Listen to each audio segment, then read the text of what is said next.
Hey everyone, namaste and welcome to this evening's conversation with Vinayji. Those of you who are here listening in, please say hi in the comment section and please enter your questions as well along the way to make this conversation as interactive as possible. For those of you who don't know me, my name is Shailaja Menon and I have been a yoga practitioner and teacher for over 20 years now. I began my journey in Coimbatore, India with integral yoga. And then after I moved to Malaysia, I continued with my teacher Manoj Kaimal. I set up my studio, Mat and Beyond Yoga Studio, where I teach classes regularly. And I also became an author with my book Yoga Shakti, published in 2018. Currently, I host a TV show on Anand TV based in UK called Yoga Shakti. So as you can see, yoga has shaped my life, and I began these conversations at the beginning of the lockdown as a platform to share the authentic teachings of yoga, as well as the other great arts and wisdom philosophies of India. So I just want to add that all of these conversations are available both on our Facebook pages as well as our YouTube channels. So if you've missed out on it or you would like to share it, please do look it up there. So about Vinayji, he's been on this show, on this conversation many times before, but I would still like to introduce him for those of you who are meeting him for the first time. So Vinayji, an established thinker, philosopher, and self-management expert, has immersed himself in the study, research, and practice of Vedanta since the age of 16. Over the past 30 years, he has inspired people, both in India and abroad, to commit to higher ideals and transform themselves to lead more purposeful and fulfilling lives. His in depth understanding, inspiring oration, and lucid explanation translates complex Vedic knowledge into valuable lessons in applied philosophy. His appeal lies in the presentation of these truths with absolute precision, effortless ease, and consummate wit. And I have to, attest to that, having been his student over many years while he was based in Malaysia. So I think the wit really stands out in Vinayji's classes.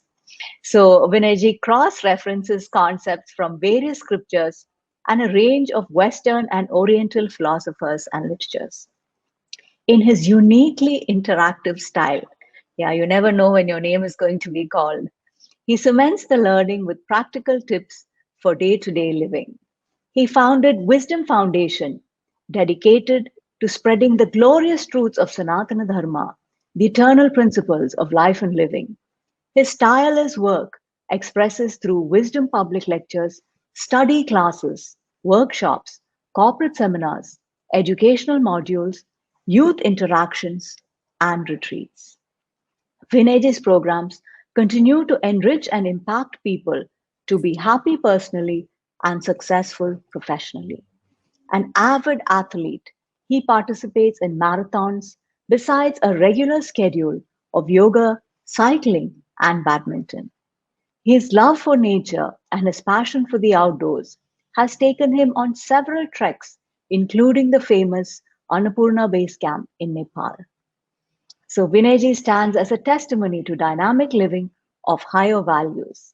In the words of one of his students, I think that one is from me as well. Vinayji is one of the most knowledgeable and committed Vedanta exponents who does not just lecture, talk, and teach it, but truly lives it. So, with these words, let me just say that it is such a great honor and privilege to welcome you again and again to these conversations to impart your wonderful wisdom with great clarity and great wit. So you're all in for a really great time. And before we get started, let me just say hello to those of you who have written in the comment section. There's Nirmala, one of my students. There's Viji, and there's my aunt Indra, who comes for every conversation. So welcome, guys. There's Ushtichi there.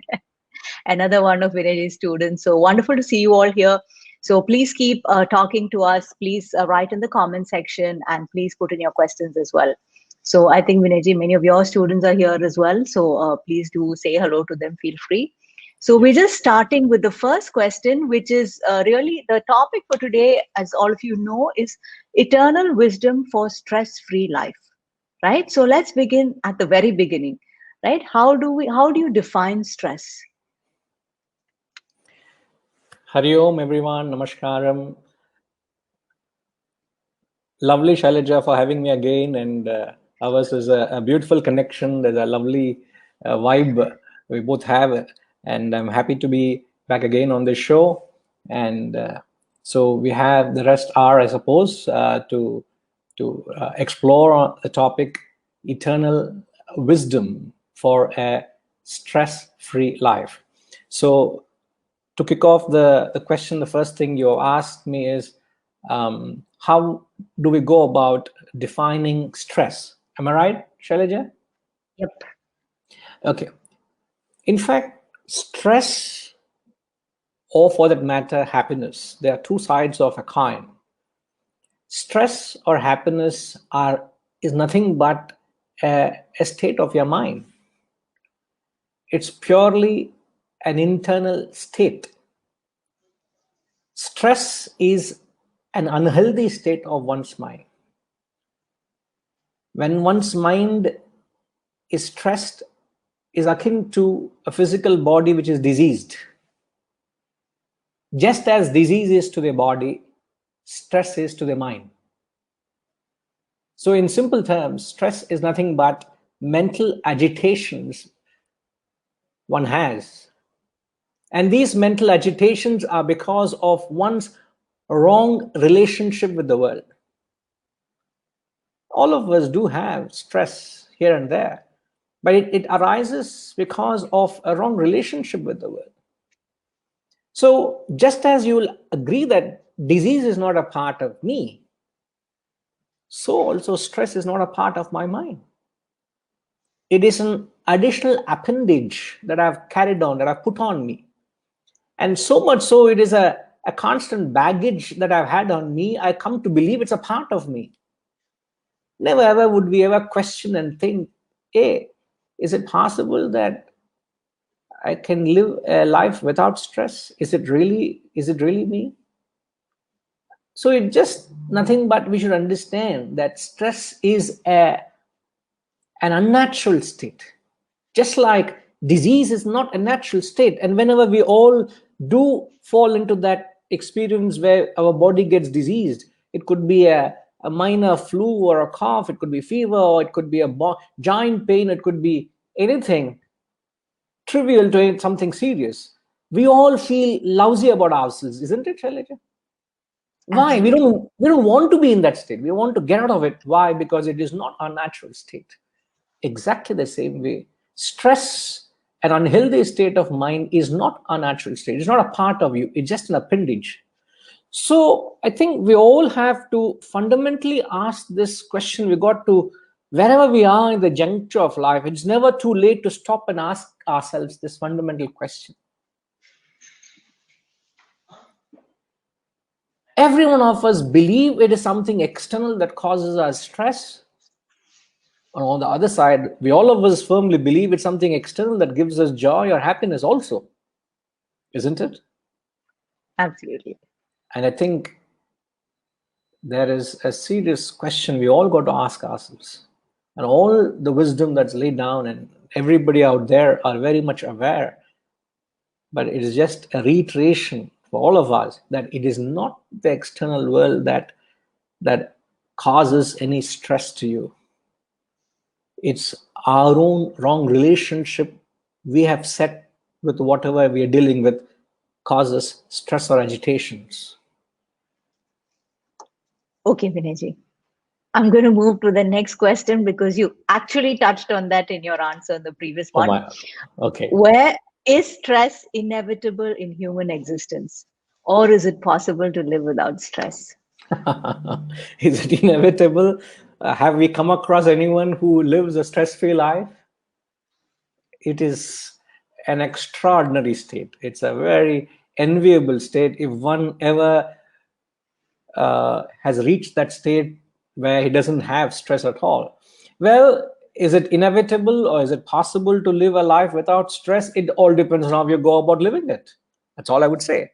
It's like asking the question, is it possible to live a life without falling sick, without falling a prey to some kind of disease? Or is it inevitable that we all have to live with it? Now, this school of thought, this wisdom, this Vedanta I talk about, or we talk about, it's a very realistic, very practical school of thought. So it is going to be very unrealistic for me to say, yes, it is possible to live a life without stress. It is a clear no. Just like it is impossible to live your life without being diseased. Like just before the class, I don't know, I must have had I have this, I don't know whether it's good or bad, time will tell. I just have this habit of just having a bite of sweet after lunch, and I just open whatever was there and I just put a little bit. And then after I had my little nap and I got up, there was a slight irritation in my throat. I ensured I had some hot water. I put something to comfort my throat because I know I'm going to come into this interview. So it is impossible to find yourself hale and healthy, however conscious you are of health, isn't it? So the best of us, the most conscious people will fall sick. The best minds in this classroom, the most evolved minds also will find themselves stressed at times. They will be ruffled, they will be agitated, they will be rocked, they will be affected. Just like injury is a part and parcel of any sport. You find when sportsmen bring the best out of themselves, when they play a particular sport, they are pushing their body to unbelievable limits, aren't they? And the body is subjected to the wear and tear, so the body does get damaged. There's a wear and tear. But to ensure, it's impossible to play a sport without damage. Absolutely. And yet you have to play to bring the best out of you, but you also do what is known as training.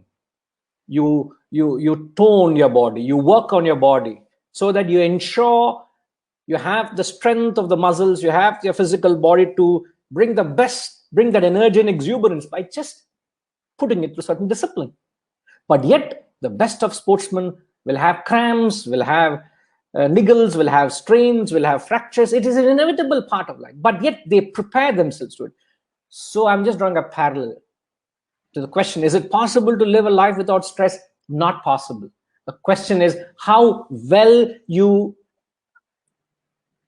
develop that inner immunity so that you are not vulnerable to stress, so that the external world doesn't have a toll on you as often as it does. If I look back my life 10 years, 20 years, 30 years, what I've been in this field for over 30 years now. The field of activity is the same, the work is the same, the inspiration is the same, the knowledge is the same, but I'm not the same person. What I was is not what I am. Why? Because I've changed. I've allowed this knowledge to transform me. So what mattered to me doesn't matter to me anymore. And I know the change, others perceive certainly the change. So it is inevitable. So it is very natural that you'll be subjected to it, but it's unnatural to get stuck there. Okay. I hope I'm not blowing up or mixing up words when I say this. No. But this also kind of leads to the next question about, do you think that stress is like, okay, increased stress is something that is reflective of the times that we live in? Or, is it just a state of the human mind? Has the human mind always been like this? Or is it, you think that this current time that we live in, the stress levels are more? From the time we have known, I think stress has been an inevitable part of life, from what little I can say. Okay. But I guess the human mind. It is the human mind, But all we can aspire is to keep reducing stress. At the same time, our ultimate goal is to eliminate stress. And only a true man of perfection has achieved that objective of completely eliminating stress. So until you reach that state, There's bound to be stress in some form or the other. Now, is it because of the times? I would say it's certainly not the times. Humanity has seen much worse days, much challenging days. It's not anything new. Maybe perhaps for some of us, it's being challenged in a different form. But in the process of human evolution, there have been worse times. When have been the world wars, when they fought, when there's so much devastation and damage and destruction in a large scale, in a macrocosmic scale. We're not seeing that. In fact, I would only say the current times is a blessing. I look at it as a blessing. It's how your perception is. I'm sure you would agree with me on that, isn't it? So it is certainly not the times. If you're asking me, is it the times or is it the state of the mind? I would say it is not the times, and it's very easy. It's very easy for us to go about blaming the world or blaming situations. Who doesn't have challenges? Anybody uh, uh, who are there on this online interview, and can any one of you tell me, have you had no challenges in life? It's one of the most boring life if you don't have a challenge. So challenges is an inevitable part of life. But we must also understand nothing in the external world can disturb you except yourself. And I have just held on to this little statement I've picked up from the early days of my learning. Nothing in the world can disturb you except yourself. I'm So true. literally speaking it verbatim. There's nothing in it, mine in it, but it just has so much truth in it that it resonates it. So there's nothing there that disturbs you. So it's Yeah, and it's I it's think, you. Yeah, I said, I think another statement I've heard from you only, which I always, resonates deeply with me also, is that, the mind on its own can make a hell out of heaven or a heaven out of hell. So absolutely. ultimately, it's really our own minds, and it's not really what goes on outside of us. It is in fact the famous words of John Milton. The mind in its own place can make a hell out of a heaven or a heaven out of hell. So it's never the times. It is not the times. So please stand up and take note. It's not the external world, but it's your own inability to deal or process or make sense of what's happening out there. Isn't there this beautiful saying? It's a fact of life. That hot water at its boiling point, it has what it does to you. Put a potato into it, it softens it. You put an egg into it, it hardens it. The same water, Correct. it softens one, it hardens the other. So is it the water? It's never the water. So it is never the world. It's what are you make of, isn't it? So it is very easy to attribute or blame the world. And in fact, a wise man, it's a very interesting twofold quality the Shastras speak about. They say a wise man, how do you look at him? In the context, obviously, I'm talking. Is a wise man, one quality he says, he doesn't go about agitating the world. He doesn't go about disturbing his world. The world he lives in. It could be his work, his family, wherever he is, his social circle. He So doesn't along go these about lines, agitating. Sorry. no, sorry, Vinay. I thought So you were, he yeah. no, so he doesn't. One is he doesn't go and agitate the world. The second quality he says is he is not agitated by the world. So you have these two qualities. Because you don't agitate the world, you are not agitated by the world. So you develop a sense of an inner composure, a sense of inner peace and equanimity, where the world doesn't hurt you. And yet you, because of your own actions, you go about your mind influences the world. You influence others' minds in a positive sense. So it is not the times, it's the mind. It's how you look at it, it's how you process it, isn't it? So every one of us need um, challenges. Every one of us need that little push or pressure. Like, isn't it true that when you apply pressure in a certain conditioning, even charcoal is transformed into a diamond? Am I right? Is it true? Absolutely. Absolutely. I could be. I don't know. I've just picked up. I have not done any scientific study on it, but it's true. It's just what is Charcoal, what is diamond? Isn't it carbon? Yet, but you just Absolutely. put through certain situations, it transforms you. So, do you have it in you to disregard the situation, circumstances, or thrive on challenges to bring the best out of you? Isn't it? Yeah. Yeah. And I think if we all look back on our lives as well, I think unless we had challenges in our lives, we would not be the people we are today. And I think a lot of our thinking and the things that we have done has been shaped by, the challenges that we have faced and, if not overcome, at least sidestepped it and, try to move forward. But isn't it also true that we all wish I had the current wisdom to handle the challenges then? Absolutely. But that's why hindsight, right? Everything is so much clearer in hindsight, right? So Absolutely. when we look back, we see how beautifully the dots connect, right? Like Yeah, what you would have thought at that point was the worst time in your life actually built you up to, reach you to another point in your life. absolutely. So in hindsight, everything looks, very clear and, so I mean, this is something, I mean, I try to pass on to the kids as well because, we have I mean, we've gone through a lot and we have the high wisdom of hindsight, but they have still going through it. So there's this beautiful story about not judging anything, Uh-huh. about whether something is good or bad because I don't want to go into the story. It's a very famous story, a villager, right? They bring a horse, and then all the villagers will say, "Oh, that's so great, so wonderful."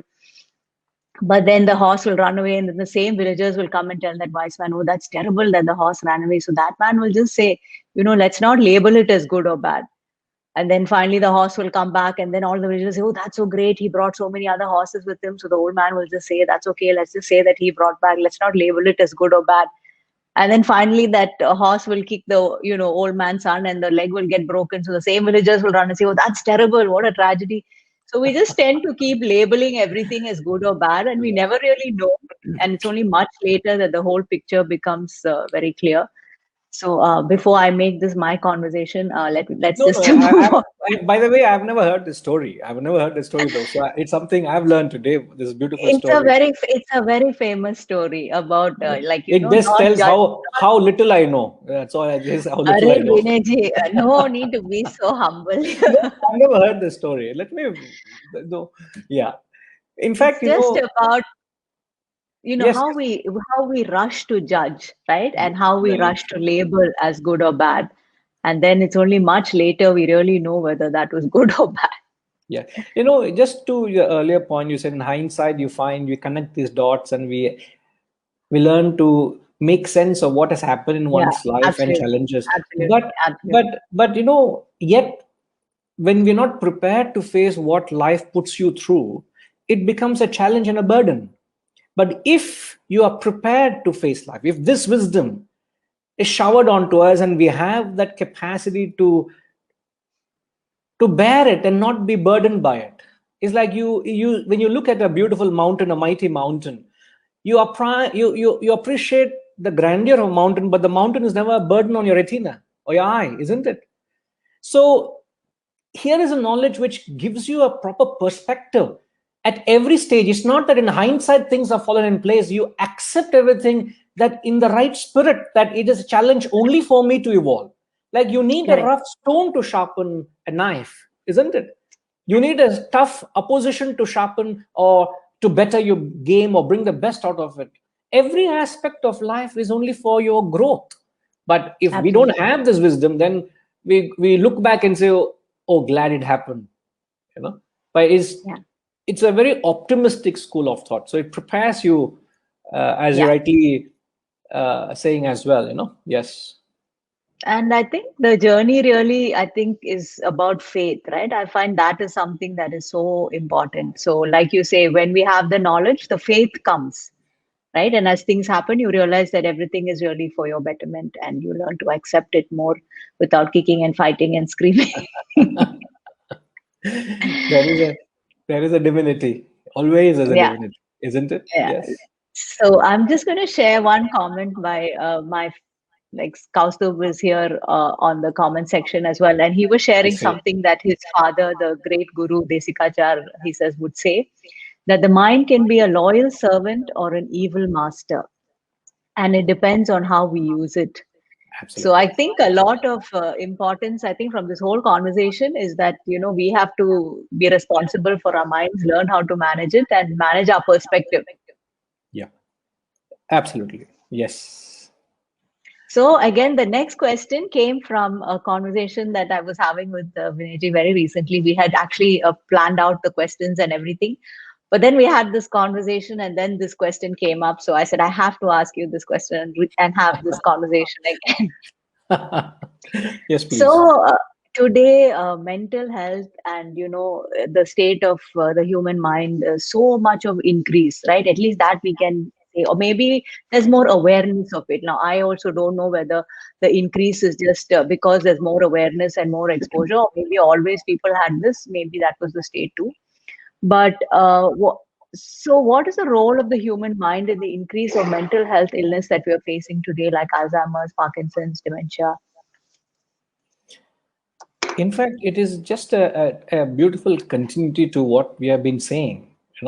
See, if you look at life from this perspective, there are two laws which govern our lives. I'm only being in the context. One such law, and we all will agree, is exactly what Kaustubji also I just mentioned. You beautifully quoted him, saying, so the law is which says the world is a projection of your mind. The world you live in, right from the beginning till the end, every juncture, every experience, every moment of your life, every experience, every fructification, every fruit is nothing but a projection of your own mind. That seemingly innocuous mind of yours is that which is creating, is the real architect of everything that you experience in life. That's one law. And the second law is, we don't understand it. It is always the subtle that controls the gross. It is the subtle that controls the gross. So if your body is being diseased, whether you're healthy, whether you are whether things are going well with you or things are completely chaotic, if life is in shambles or you made something out of your life, everything in fact is nothing but the mind. It's that controls it. So when we say subtle controls the gross, what is it that is subtle? What is the gross? And just a quick chart here would say, I would put the wisdom as the top level.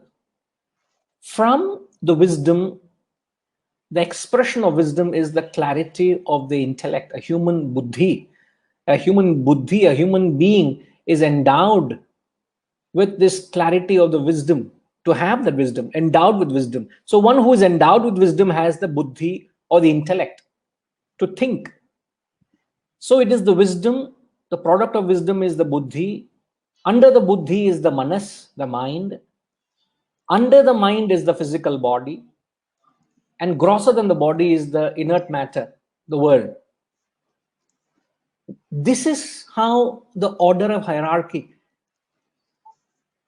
So by setting right the material world, it doesn't set right your mind. You may have everything going well with you. You may have a secure job, you may still be stressed. You may not have a job, you'll still be stressed. You are married, you are stressed. A fellow who's married wants to be a single, he also is stressed. A fellow who is single also is stressed. Those who don't have children are stressed. Those who have children are, don't mention of them. Endless problems. So it is not the external circumstances or situations that's going to influence your mind. So it's your mind that influences, subtle controls the gross. So if you want to bring about a healthy state so that the world you live in changes, because the world is a projection of your mind, you have to learn to harness the mind. And how do you harness it? You need to harness it with another tool superior to it. Anything inferior cannot control, it only influences. I can have a healthy body, but that doesn't necessarily mean I have a healthy mind. Perhaps the subsequent discussion will clarify that. We'll be able to throw insight into it, because mind has got so many segments and aspects to it. You can't overpower or control every aspect of it. with the grosser aspects. So you need the intellect to influence the mind. And how do you gain the intellect is the wisdom. So we all need that little dose of wisdom in our lives at every stage, so that you have the clarity to be able to discipline and give a direction to the mind. So it is not the mind that's a problem, it is an indisciplined mind that's a problem. So everything, whether be it the mental diseases, whether be it the physical situations or challenges or the world, whatever you're experiencing, is nothing but your own mind, it's your own making. So we need to rationalize these two laws, which is the world is a projection of your mind, and it is a subtle that always controls the gross. So it's because of this factor, the mind is no control, it starts reflecting in everything. When your mind has no control, all the various psychological diseases. Shailajama, can you just mention a few psychological diseases?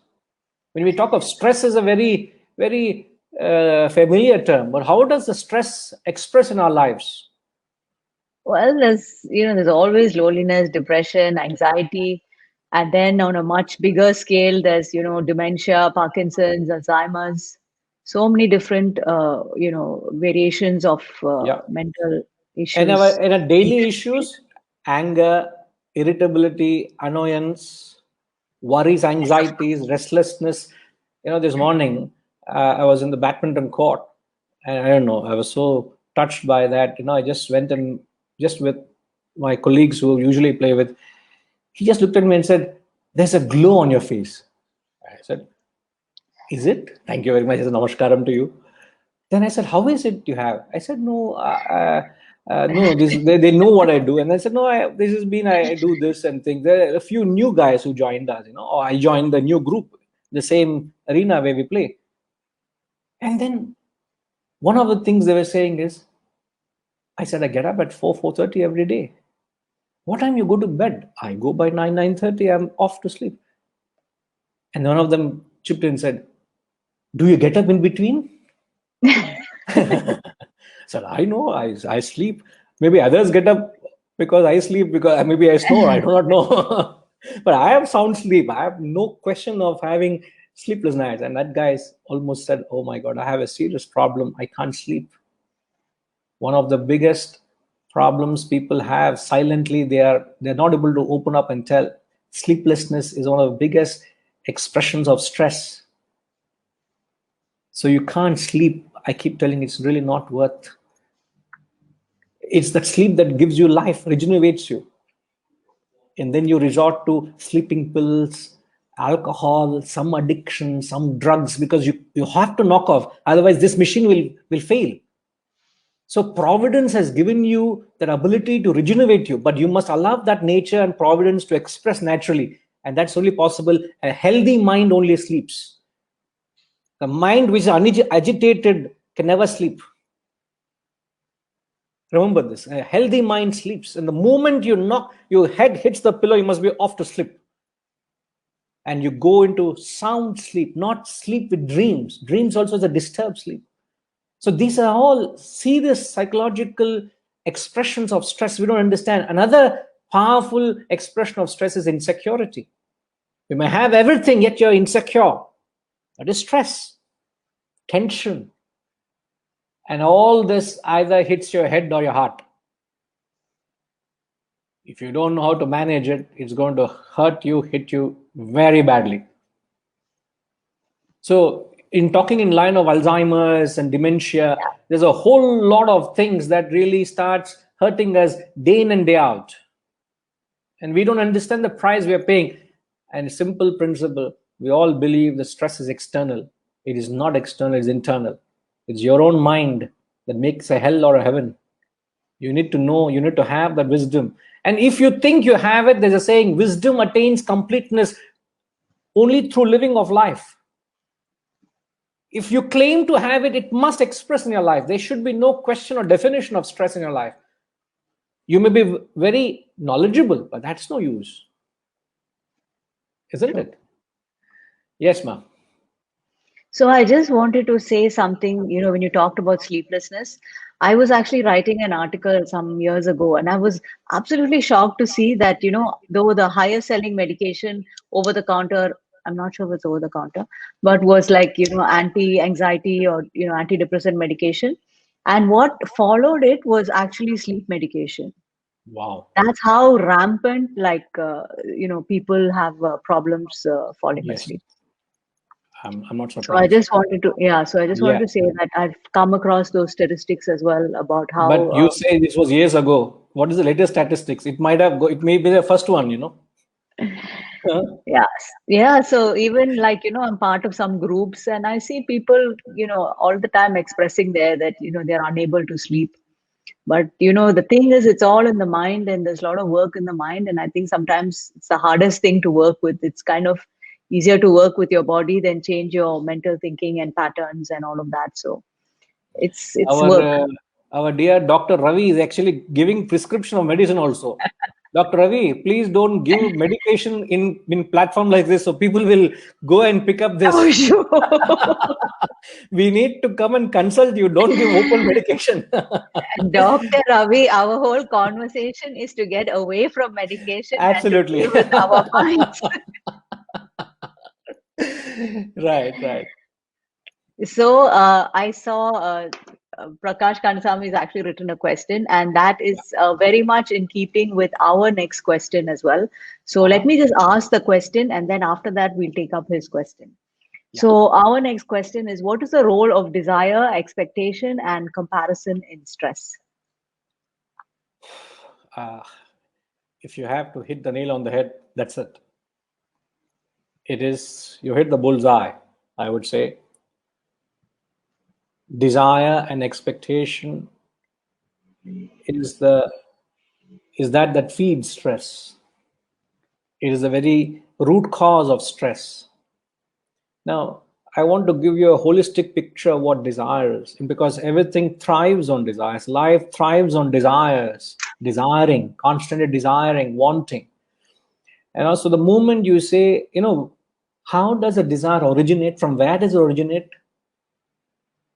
I'm just being very purely technical from a philosophical perspective. Say, desire only arises when there is what they say is a void or a lacuna or an emptiness felt within.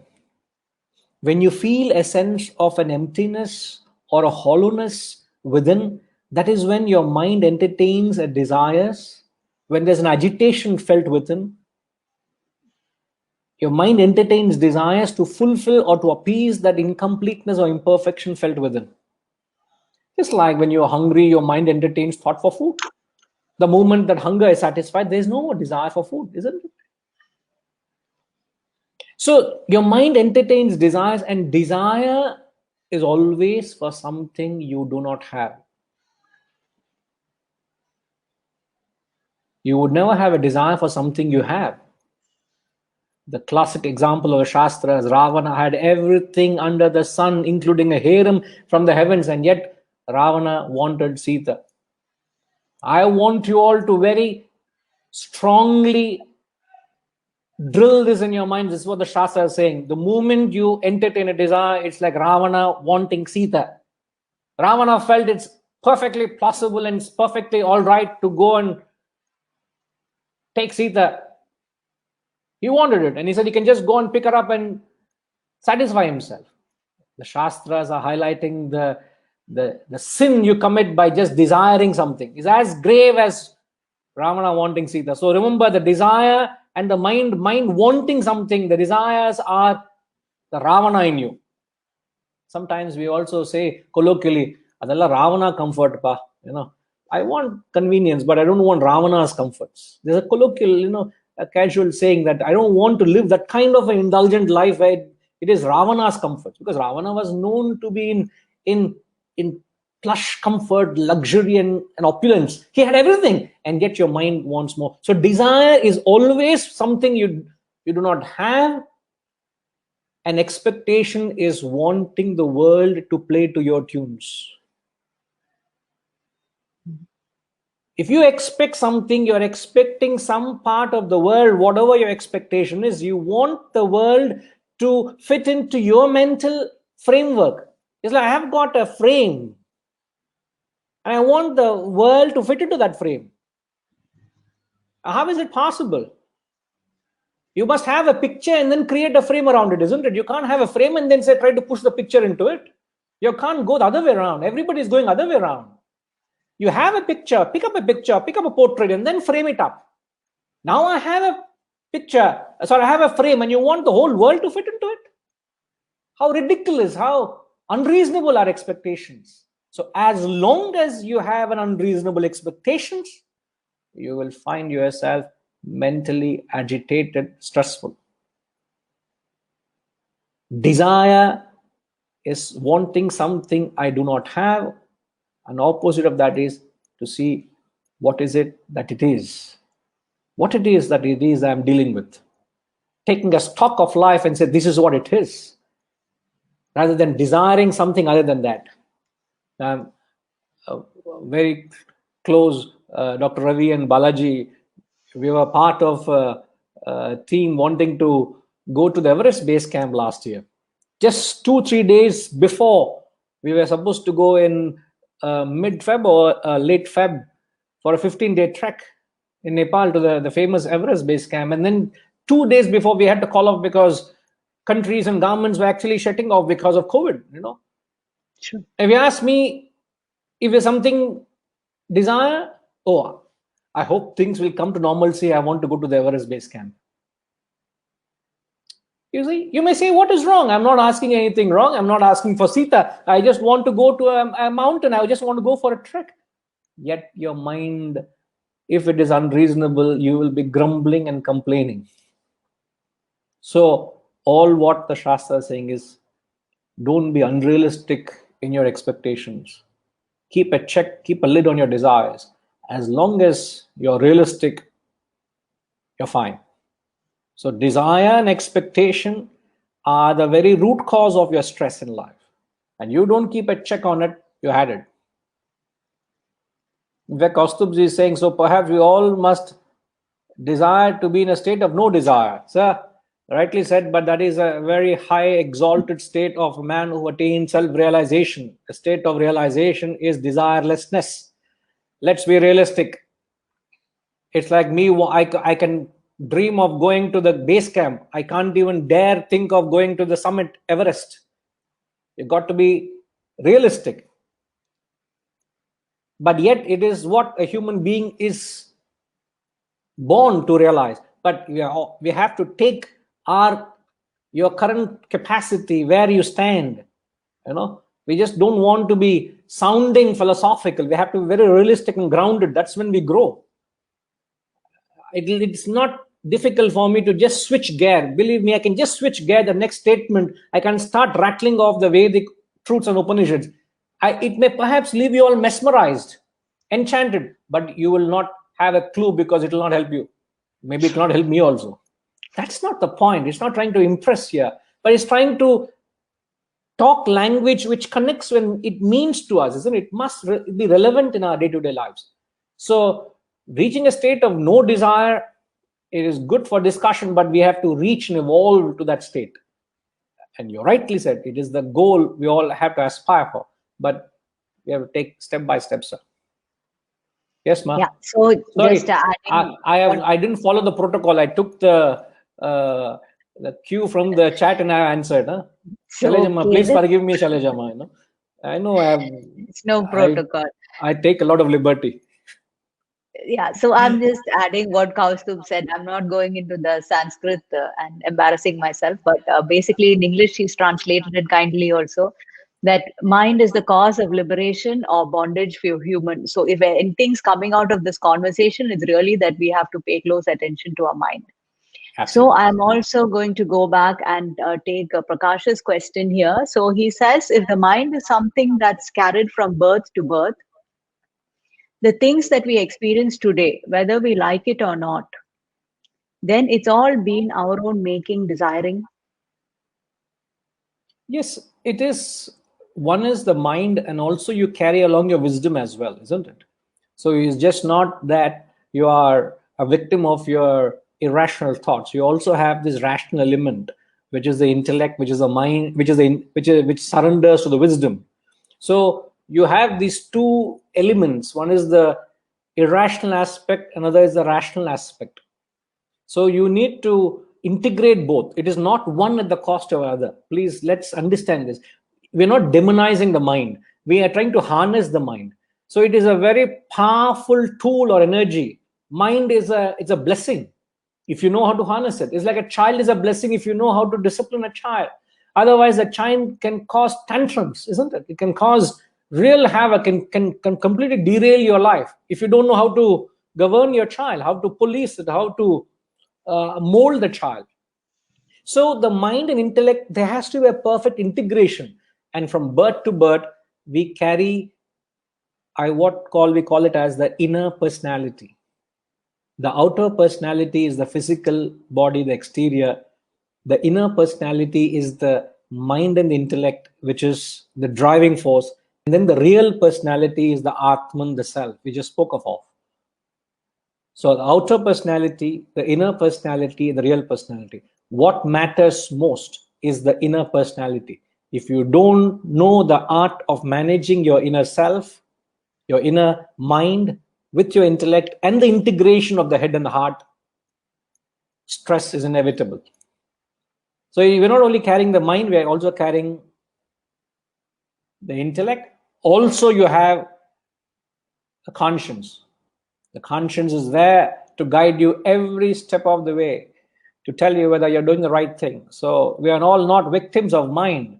We all have given an opportunity to evolve, surrendering to the conscience through the wisdom, harness the mind, and lead ourselves to brighter and allure ourselves to greater worlds.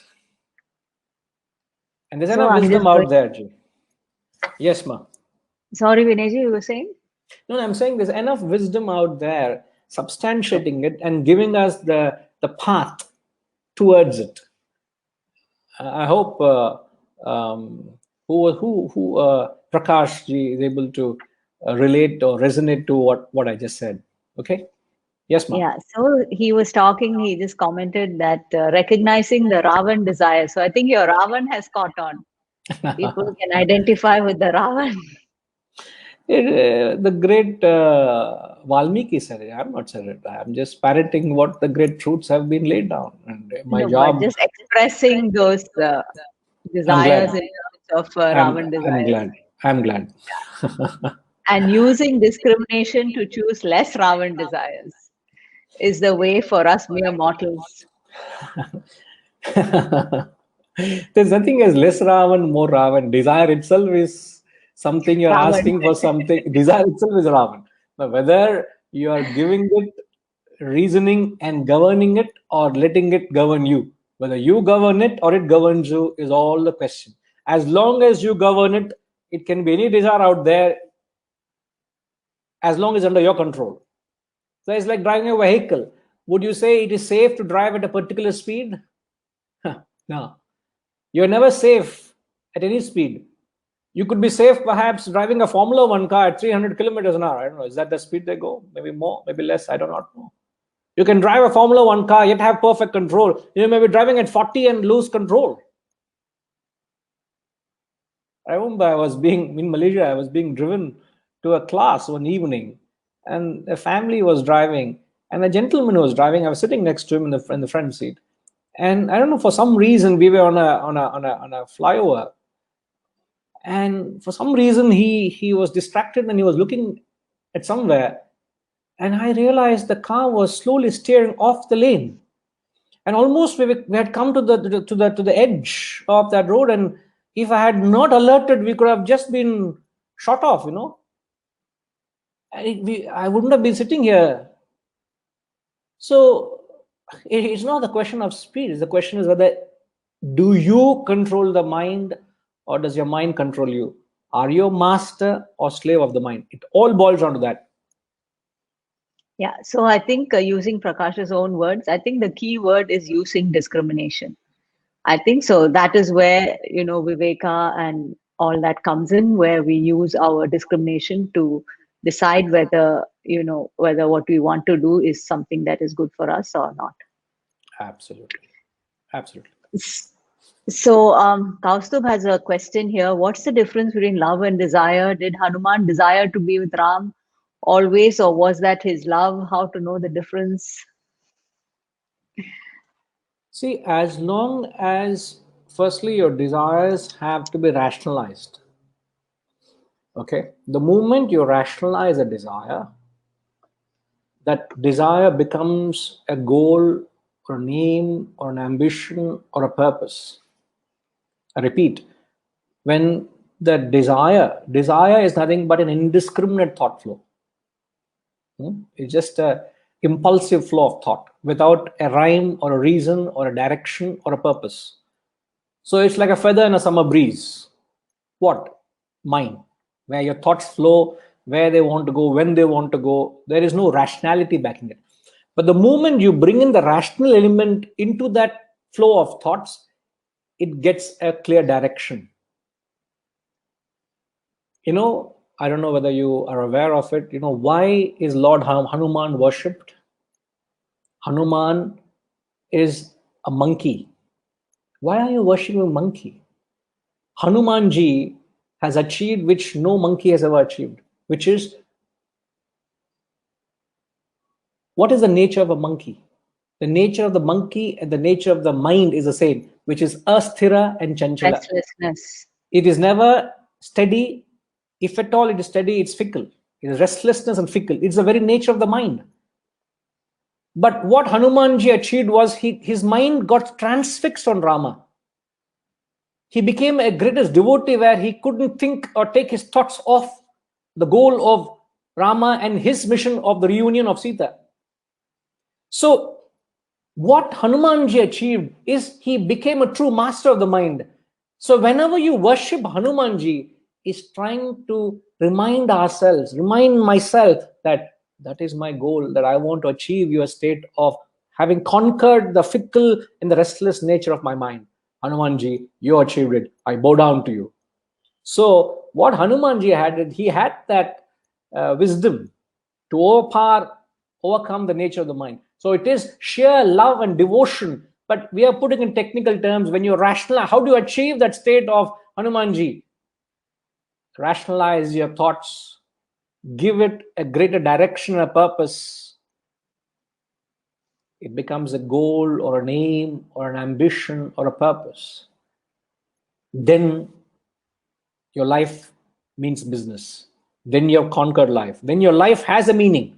Otherwise, you're just being swayed by the Ravana in you. So you have to switch from the Ravana to Hanuman. I would conclude that way. Am I right, Shailajama? Yes, of course. So I'm just going to linger on this for one more question because it's so important, right? And for, I've been hearing you a long time. So these words, mind, intellect, all of that, is something that's quite familiar. But for people who have not been exposed to this, I think it's quite not so clear when we talk about mind and intellect. So can we just talk about the nature of the mind and the intellect and the roles they play in our lives and well-being? Okay. See, uh, to a large extent, I've already said, in fact, the questions you've asked. So the mind consists of desires, expectations. It is the impulsive aspect. Your mind consists of the various emotions, various feelings. As somebody, a great thinker, said, uh, if you operate your life on uh, emotions, if you operate your life on feelings, life is a tragedy. Life is a tragedy for those who feel it, and life is a comedy for those who think. So if you operate on reason, it is sheer fun, it's sheer joy. Otherwise, it's a great tragedy. Now, this is the subtle difference. So the mind is emotions, impulses, desires, and intellect is that rational element which thinks, which reasons, which examines, which gives arguments what is right and wrong. The mind doesn't give arguments, it just does something because it's fascinated with it, loves something. But intellect is that the buddhi is gives that element, and buddhi is not intelligence, please. Intelligence is information. We are all well informed, good, you're all very knowledgeable, but whether you have the viveka, the discrimination, as Shalajama used the Sanskrit word viveka, is the clarity to see things right and wrong. And having made the choice, you must have the capacity to do what's the right thing. A simple example: mind is that which craves for desires. It has desires, cravings, obsession. Take a simple example: mind craves for sweets. A diabetic patient, a diabetic, a person who is not supposed to have sweets, his mind craves for it. Now, intellect very well knows I cannot, I ought not to have sweets. Now, thereafter, there's no question of me telling you the pros and cons of eating sweets. So you are able to discriminate it, but do you have the intellectual strength and wisdom to be able to keep the mind, lid on the mind, and say, no, thank you.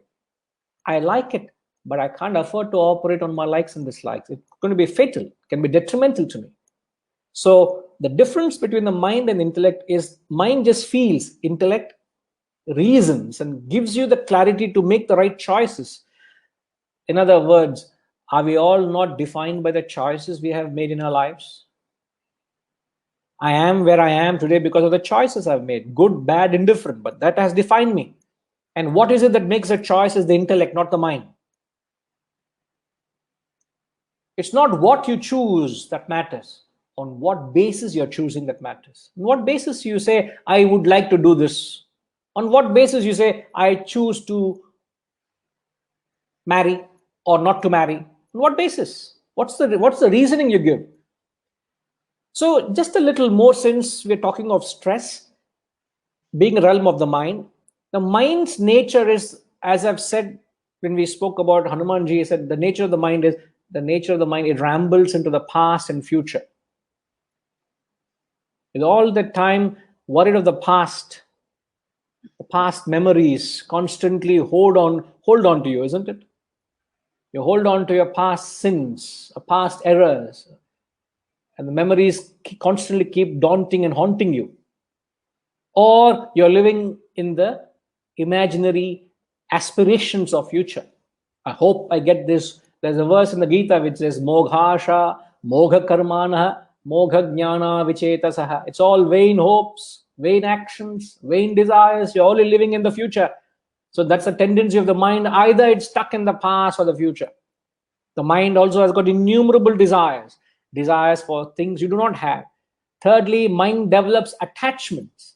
Attachment is to things you have. You have a child, you're attached to your child. You have your job, you're precariously holding on to your job because in these times you don't want to lose your job. You lost your job, you lost everything. You have your car, you're so attached to your car. You have little money attached to your money. You've created some name, reputation. You're so attached to reputation. If somebody talks ill about you, oh my God, it's so difficult for you to. How can you say that? Somebody is just questioning your integrity. And that unsettles you. Why should it? They have the right to question it, but that doesn't mean you are not one without integrity, isn't it? So whatever you're attached to, attachment causes a lot of grief, a lot of sorrow, a lot of suffering.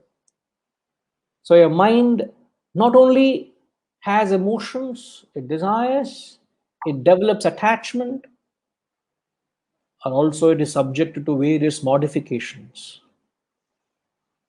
Various emotions arise out of the desire. So from desire comes fear, insecurity. From desire comes anger. From desire comes lobha, greed. From desire comes delusion. From desire comes matsarya, envy. From the desire comes mother, arrogance. Now tell me, any of this, can you tell me any of it is comforting to you? Whether be it desire, whether be it impulses, whether be it anger, delusion, greed, arrogance, envy, none of it is comforting. It destroys your mental peace and happiness. Given that the need of the hour is you must make use of the tool providence is provided. Go back to that earlier question I said. The one of the law is subtle controls the gross. Gross does not control subtle. You want to discipline your mind, you must have a tool superior to it to control it. The superior tool of the mind, superior than the manas, is the buddhi, the intellect. And sadly, there is nothing much that is being done out there to develop and fortify a human intellect. Now, if you think you're doing enough, it's not for me to be in judgment. As Shailajama said, let's not judge the horse. Huh? I have not forgotten the story. Huh? So it's not me being judgmental. I'm passing loose remarks. I'm giving a little thought of having done a lot of study, being in the field with a lot of observation. Many things around and around are going on, but the essential aspect of development of the human intellect, and if you have one, you'll be able to keep your mind at bay. If you're not able to keep your mind at bay, accept it. I don't have that wisdom. Go back to the example, diabetic, desire for sweet. Am I able to control it or not? As simple as acid test. You don't need any extraordinary test to be put through. Simple tests. Is your mind under your control or your mind controls you? You know it. Don't announce it to the world. Deep within you, you know. And the moment you know whether I need it or not. Yes, if you think you need it, please resort to this wisdom. Seek it. There is nothing you have to, there is no high funda things we have to do. Just simple, down to earth intellect, if you are able to use, will be able to handle what life is constantly throwing and challenging us. So I think that answer or that question I asked about mind and intellect, that's one of my favorite examples, and you really just took the words out of my mouth about the sweet. Yeah, the Okay. diabetic and the sweet craving is the quintessential, Yeah. example to describe mind and intellect.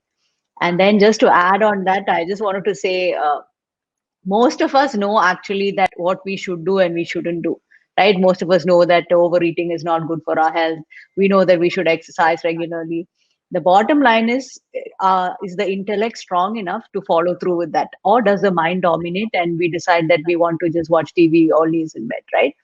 So I think it's so important, this concept of intellect and mind, and we have to keep observing ourselves to see what is dominating at any point in time, and put ourselves through the sweet test, of course. Kaustubji is asking, why do I call you Shailaja Amma? Gee, it is just Indian culture and tradition to address a lady as Amma. And I take the liberty and I call her Shailaja. I can do that. And she wouldn't mind. I've known her for close to 15 odd years. And um, it's just that tradition, it's just a culture. You never go wrong address anybody as giving that respect and calling her as I hope I've not done anything wrong, Shailaja. No, Vinayji, thank you so much. That's because he calls me mommy. So I want to say that, Oh. Amma's much better than that. Right. I like that Amma title. Nobody's called me that so far. I'm sure Vaishnav could call you Amma. I know, but besides my kids. Yes, The yes. other one thing I just wanted to add on attachment, because it's so ridiculous, right? Like for me, I'm fascinated by the mind. So I, like, delving into all of this. So I say attachment is so great that we even get attached to which side of the bed we sleep in, right? And then I see people in my yoga class also, everybody has a particular space, right? And then if they don't get that space somewhere, some agitation happens. And then I watch myself also when I go to the gym parking lot. Every time I will go and look for a particular parking lot. So attachment is so deep, and Yeah. it's so important that we're aware of what our attachments are and how they operate on us. So we're really running. You told me this in the beginning of the conversation itself, that we're constantly running out of time, and I'm constantly saying that as well. So we have many questions here. I don't know what all to take. So Ravi Venkachalam has asked, what can we do to take situation under control when a stress factor suddenly strikes? See, the stress factor comes in, as if you had followed the line of thought, the stress factor only comes in when you have allowed your expectation to run wild, which is just purely operating on the mind. The moment you start rationalizing your expectations, you start putting aside what you want vis-a-vis, start taking a stock of what is being presented to you. So one of the most important, in fact, I would say the quintessential line of this entire session is, you must learn to align yourself to what the world is presenting itself to you. This is the quintessential statement. You must learn to align your expectations to what the world presents to you. And you must align yourself in such a way that it resonates peace and happiness and comfort. Now, when would you be able to align yourself with the world? Only when you come to understand that everything and being in the world has a unique nature to itself. Everything is very unique because of its own nature. Everyone is unique to themselves because of their own nature. Now, people continuously continue to make these two mistakes. The first mistake is everybody is constantly trying to change the world, change others to fit into their needs and demands, isn't it? Absolutely. And the second mistake is you complain that the first has not happened. Never ever do we realize where we are going wrong. Never. We all the time we complain, we feel that the world is wrong and we want them to fit into. It could be advising your child, it could be advising your staff, it could be trying to appeal to your team, it could be wherever you are.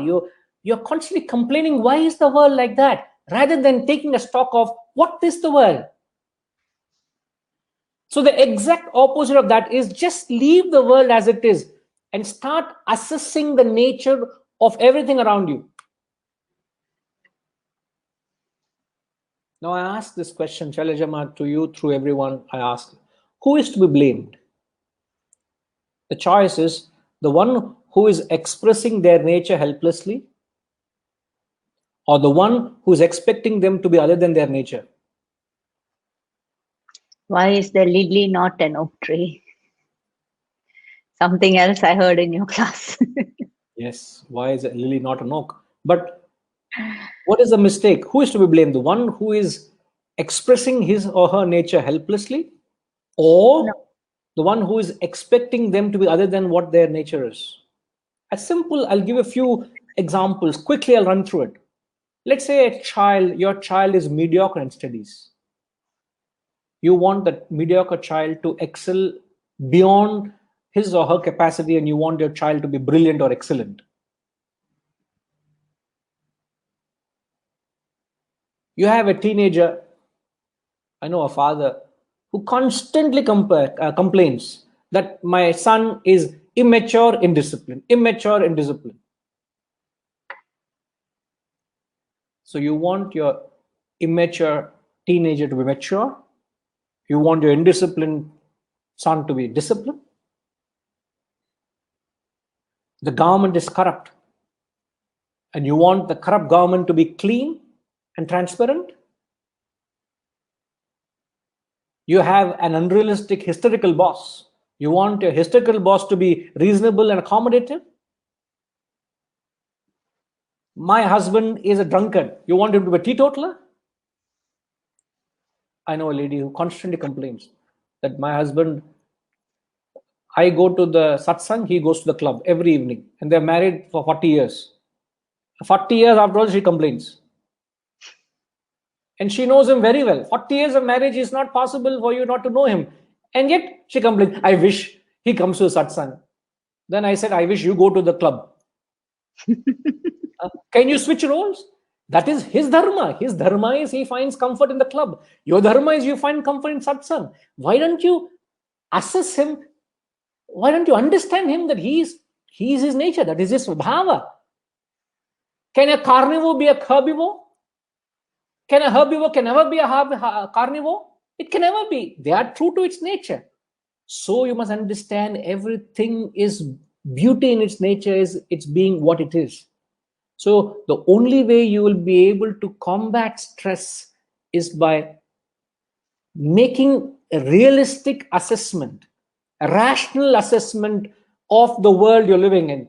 Analyze your staff, analyze your environment, analyze your home, analyze your children, and take a clear assessment as to what they are. And the moment you assess, you accept them as to what they are, because they are only being true to their nature.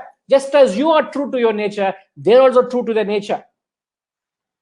You can't expect your government to be clean and transparent when it's corrupt. That isn't accepted. You can't expect the traffic to be disciplined, organized when it's chaotic. Accept it is chaotic. It's going to be that way. So it is just trying to align your expectations with what the world is being presented. Very soon, the winter is going to come to an end and summer is going to kick in. In the part of India, South India, where I am, the peak of summer is going to be 45, peak 45 degrees centigrade. It's going to be scorching heat. All you want to ensure is all your air conditions are serviced, everything is in good repair, so that you can't be fuming and complaining about foo, foo, foo, hot, hot. What else you expect? Summer will be hot. Well, yeah. Winter will be cold. Don't complain of winter being cold. Don't complain summer being hot. The beauty of everything is its dharma, its nature. So what you can't change, try to change the world, influence the world if you can. What you can't change, learn to endure. What can't be cured has to be endured. That the quality of endurance known as titiksha. Pick up this quality today. Pick up this word titiksha. Titiksha. Titiksha means the capacity to put up with any difficulty, the capacity to put up with any inconvenience in life, any challenge with a great pleasure, with a smile on your face. You're not being hypocritical, please. You just are able to absorb what that life puts you through with a smile. That is titiksha. And how beautiful it is to go through different aspects of life, whether be it salt, whether be it sweet, whether be it spice, whether be it bitterness. Everything gets into the food to give it that wholesome taste. Don't complain. Take an assessment. The moment you align your expectations to the world and gracefully receive, you will not complain. You will accept whatever life is. So I would say assessment is acceptance. You will not complain. If you are complaining, you have not made assessment. You're complaining that the world doesn't fit into your mental framework. And all of that is possible when you use your intellect very clearly, profoundly, to facilitate your journey through all that the world presents itself. Leave the world as it is. Align your expectations to it. You will find you will not have mental accidents. I guarantee that. So I'm going to move to the next question, Vinesh. Oh my God, you're very, very serious. No, no, no. No, just that it's past an hour, so we Yes, should be yes, absolutely. thinking of winding up soon. But there are still a couple of questions here. So, Balaji, one of your favorite people, so I'm going to take that up. Why does the same incident or tragedy have different effects or stress level on different people? And why does a high stress level disappear quickly for one person and lingers for another? It again it depends on the inner personality, how mature a person is. It's like I give the example of the same boiling water softens the potato and hardens the egg. It's how you process it. It's not the world, it's not the external situations. It is how well you have prepared yourself to face the challenges of life. The shock absorbers of a car. The car can go through rugged surface. The shock absorbers that take the shock, not the passenger. So the shock absorbers is the intellect. The intellect takes the shocks. The mind remains peaceful and calm. If the shock absorbers are not there, then it's the mind that goes through the knocks and shocks of life. I'm just drawing an analogy to that example of a vehicle. So the shock absorbers is the intellect. If you have a strong intellect, you'll be able to accept life. All right. Yeah.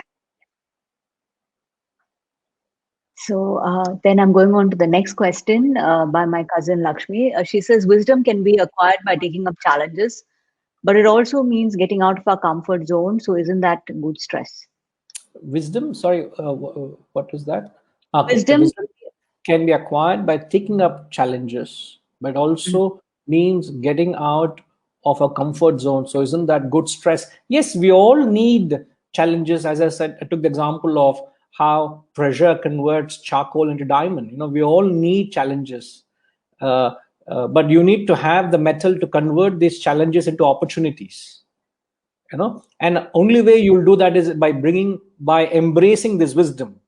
By embracing this wisdom, you will be able to raise your potential.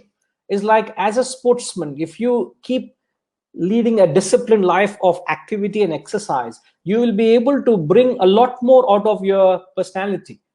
You will be able to excel further what your physical body can serve you. Isn't it exactly the same way? So the problem is we have not taken to a disciplined study of the scriptures. It is not a random glance or being acquainted with the scriptures. It's a strict guided study of the shastras that results in a matured intellect, where your wisdom will guide you to be able to face the knocks and shocks of life. And at the end of it, you will be able to find that peace and happiness within. Like in the famous second chapter of the Gita, in describing a sthita prajna, a man of perfection, he says, Atmanyeva Atmana tushtaha sthita prajnastadochyate. He who is satisfied in the self, contented in the self, he is a man of steady wisdom. So this is a test we all can put ourselves. Are we contented and happy, independent of the world? My opening statement was, stress is not external. Happiness is also not external. If you can recap that first statement I made to the first question, what is stress? Whether be it stress or happiness, not external, is internal. I'm concluding by saying the capacity to be able to find that happiness. The terminus of life is to find that happiness. The birthright of a human is to be contented and happy. That is your fundamental birthright. So if you're not happy and contented in life wherever you are, if you're not grateful wherever you are with what life has given you, there's something wrong with our approach to life. We lack this wisdom. So once you embrace it, the rest is, you become an example for others. Yes, ma'am. okay, one last question. Erica from the States, she says, do you believe people can evolve, learn? I understand aligning expectations with dharma.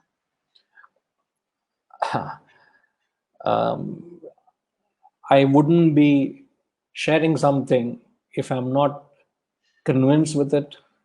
I'm only sharing my little experience, how this wisdom has transformed me inside out. It is not an experiment on you all, please. These are time tested truths. Therefore, the very title for this interview was Eternal Wisdom. And all we have to, all we can do is to start our journey with faith on this great wisdom given by the great masters, which has been laid down from time immemorial.